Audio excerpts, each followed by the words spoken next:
آپ کے تاریخی مطالعے میں یہ سب چیزیں تو ہیں کہ ممبروں سے سب کروایا گیا، اور سب ہی نہیں، سب و شتم کروایا گیا۔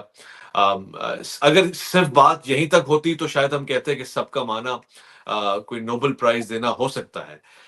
مگر آپ کہہ رہے ہیں، اور آپ کا مقدمہ میں پیش کر رہا ہوں، کہ آپ نے کئی سارے نام بھی رکھے ہیں کہ جن کی شہادتیں ہوئی ہیں، جن جیسے آپ نے حضرت عمار یاسر کا ذکر فرمایا، اور حجر بن ندی کا ذکر فرمایا، اور ایسے محمد بن ابی بکر کا ذکر فرمایا، تو یہ بھی اس سب ہی کے رزلٹ کا نتیجہ ہے۔ ان کو انعام دیا تھا، وہ اس انعام کو قبول نہیں کر سکے، اور اس کے بعد وہ اللہ کو پیارے ہو گئے۔ آ، آپ کے پاس اس کا اینڈنگ نوٹ کیا ہے؟ ہر چیز کو صلح میں بھی تو کنورٹ کیا جا سکتا، کیا پتا شروع میں لڑائی ہو اور اینڈ میں سب چیزیں اچھی ہو گئی ہو۔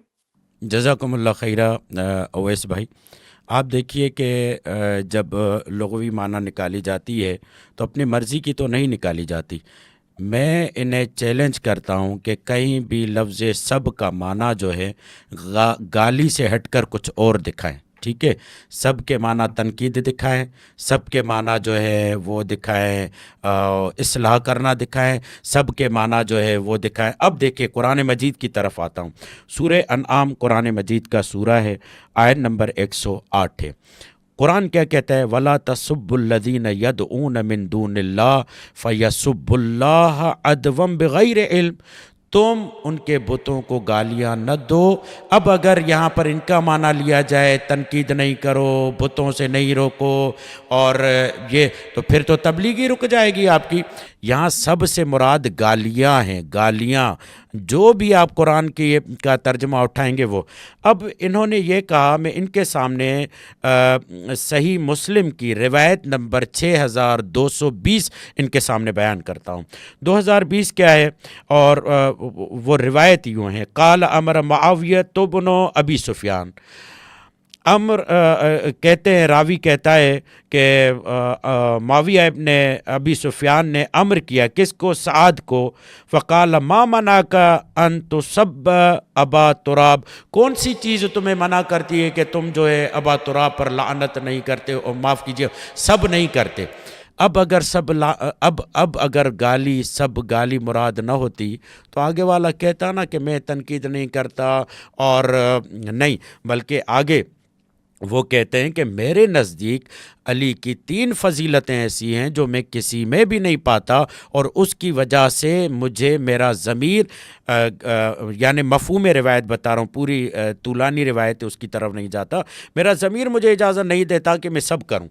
یہاں سے آپ دیکھیں کہ سب کی روایتیں اور سب گالیاں صحابہ سے یہ امر معاویہ بن ابی سفیان، معاویہ امر کر رہا ہے سعد بن ابی وقاص کو کہ تم علی کو گالیاں کیوں نہیں دے رہے؟ وہاں پر سعد بن ابی وقاص کہہ رہا ہے کہ میں اس لیے گالیاں نہیں دے رہا کیونکہ علی میں مجھے فضیلتیں نظر آ رہی ہیں۔ صحیح مسلم کی آپ کی روایت 6220 روایت آپ کے سامنے موجود ہے۔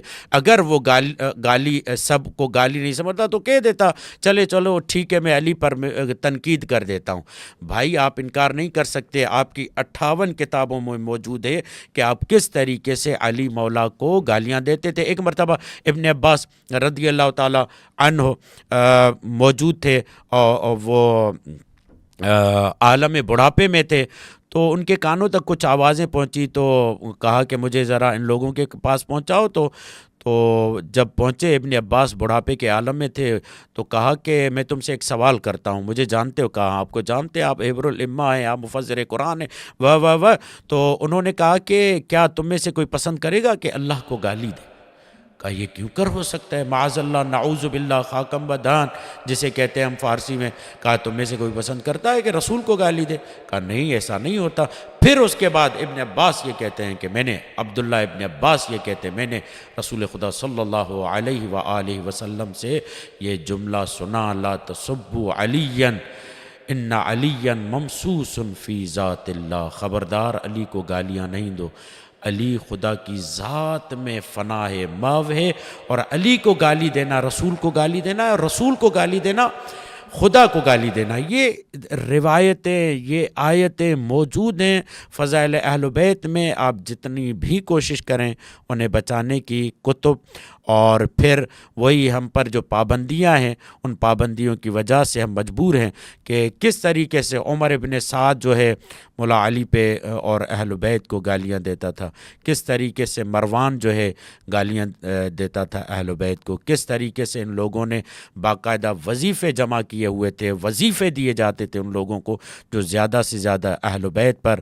اور آپ کو معلوم ہے یہ تاریخ کا واقعہ ہے کہ جب اب عمر ابن عبد العزیز نے جب سب اگر سب گالی نہیں تھی، ممبر پر تنقید تھی، تو بھائی کیوں عمر بن عبد العزیز نے یہ سب کو جمعے میں ختم کروا کے اور آخر میں خطبے میں یہ آیت رکھ دی، ان اللہ یأمر بالعدل والاحسان وایتاء ذی القربی وینہی عن الفحشاء والمنکر. یہ حضرت عمر بن عبد العزیز نے کہا کہ بجائے علی و اولاد علی کو گالیاں دینے کے آپ اس آیت کی تلاوت کریں.